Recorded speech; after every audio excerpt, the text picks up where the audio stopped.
Hello guys! For today's video nga pala guys ay pupunta kami ngayon sa bayan dahil sasamahan namin si Kuya Jig na magpa-check up. At dahil nga daw guys tuwing gabi ay nilalagnat siya kaya nagpasama siya kay tatay. At syempre sumama na din kami dahil naka-honor sila. At ayan nga, medyo malayo-layo din kasi guys yung aming biyahe. And yan, nakatulog na yung aking bebe. Oh, diba? Pati yung isang baby dun sa unahan nakatunog na din. At ito nga guys, medyo malayo-layo pa kami. Ayun na, ang lakas ng hangin.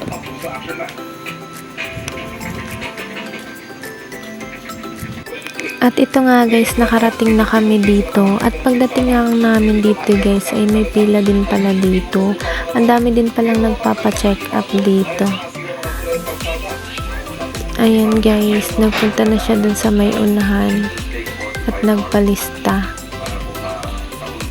At ito nga, tinawag yung kanyang mama, kaya sa akin muna siya, ang aming baby.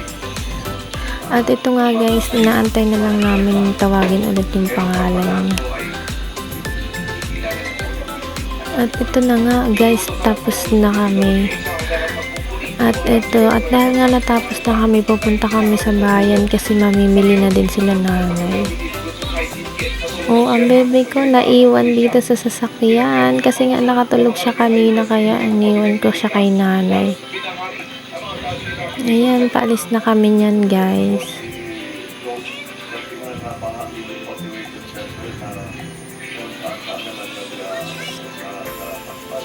At ito nga guys, nandito na kami ngayon kay Tia Nelly. Bibili na nga ng konting grocery si nanay sa kanyang munting tindahan. At ayan nga ang aking baby, pinadala ko ng mega. Charis, baka naman. Pinadala ko siya kay nanay kasi nagpakaw si nanay ng 5 mega. Hindi ko kaya. Pinadala ko yung iba kay baby. Oh, diba? May katulong na. Charis. Oh, diba? 3 yung kanya. Dala-dala.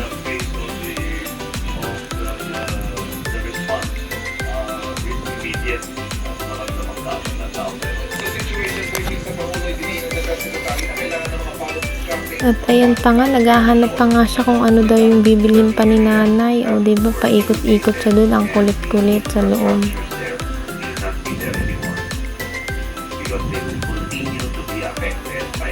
Oh, at dahil napagod, ayan, nagpabili nga ng Cloud9 ba yun? At umupo talaga siya doon sa may gilid, oh. Habang nag-aantay si nanay ng kanyang bill. Oh, diba?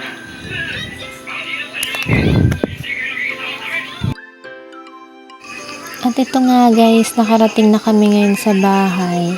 At dahil nga guys, birthday nga pala ng asawa ko ngayon, ako yung magluluto ng pansit guys. Para naman humaba ang buhay ng aking asawa. Ay naku, makakadami ako niyan. Charis! Joke lang yan! O diba? Ito yung nanay ko, hinuhugasan na niya yung aking binalutan ng mga panglagay sa pansit. At yan naman yung ate ko guys.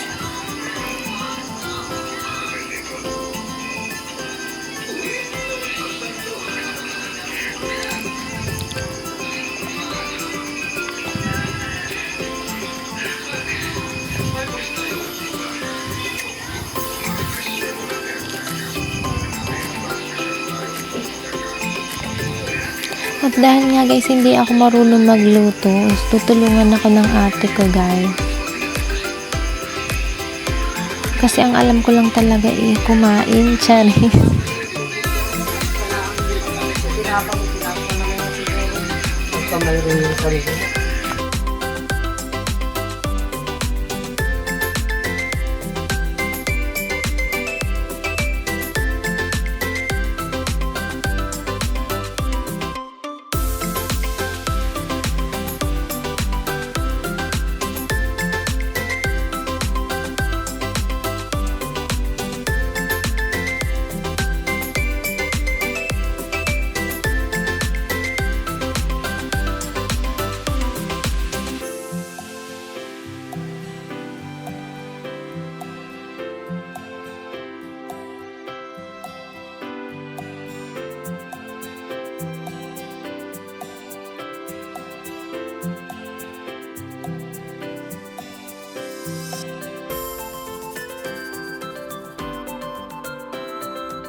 Hanggang dito na lang. Thank you for watching. Bye-bye!